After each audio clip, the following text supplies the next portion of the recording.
Hey there YouTube, this is Sky, and I'm posting another video response. This time it's to Spriggett24's post about glowing monkeys. Evidently there are doctors in Japan who have developed a way to make glowing monkeys. And the thing is, the technique that they're using can be controversial, especially if it's going to be used on human embryos, because you're actually taking a virus, putting whatever you feel like putting inside of this virus and then injecting it into the embryo so that the embryo then has the properties of whatever you put in the virus. So in this case, making monkeys glow, but it can also be used to put diseases in human embryos or in mice or monkeys and things like that, or to change the properties of like a human embryo for the better. So it's a pretty controversial topic, and she brings up a lot of points that after these monkeys grow up, like, are they going to behave differently because they glow in the dark? I don't want to play with you. You're a glowing monkey. I'm not a glowing monkey, I'm a regular person. But you're glowing in the dark. I can see it. I really just want to be normal. The whole time I couldn't help but think of the Dr. Seuss story called The Sneetches.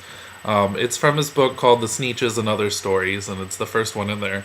But it's about a bunch of birds that live on a beach, and some Sneetches have green stars on their bellies, and then the other ones don't have stars on, have no stars upon theirs. So this guy comes into town and tells the Sneetches without stars, because they felt all left out because they didn't have the star, right? They felt all left out, and so this guy comes into town and says, hey, I can build this machine that'll put stars on your bellies. And so they all go and get stars on their bellies. And the people who had stars were like, well, we don't want to be the same as them, so they get them taken off by the same guy, who meanwhile is charging the whole time, right? Capitalism at its best.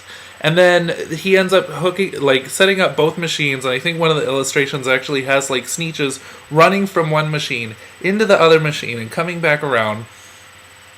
And finally, this just keeps going and going until the Sneetches are broke because they've had stars put on and then stars taken off, and the laser removal surgery is probably scarring their stomach. They're all penniless, and the guy takes the money and leaves and says something about how you just can't teach a Sneetch.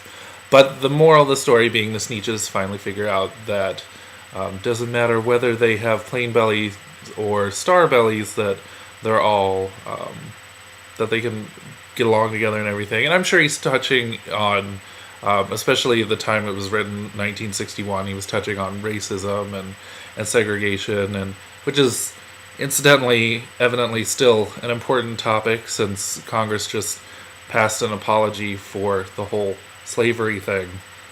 But anyway, I thought this was a very interesting question that she brought up, and had to share this image of the Sneetches. So if you haven't seen Spriggett24's video yet, go check it out. I will put a link in the sidebar. So go check it out because she's very entertaining, and she brought up some really great points in it. I hope you enjoyed it as well as I did.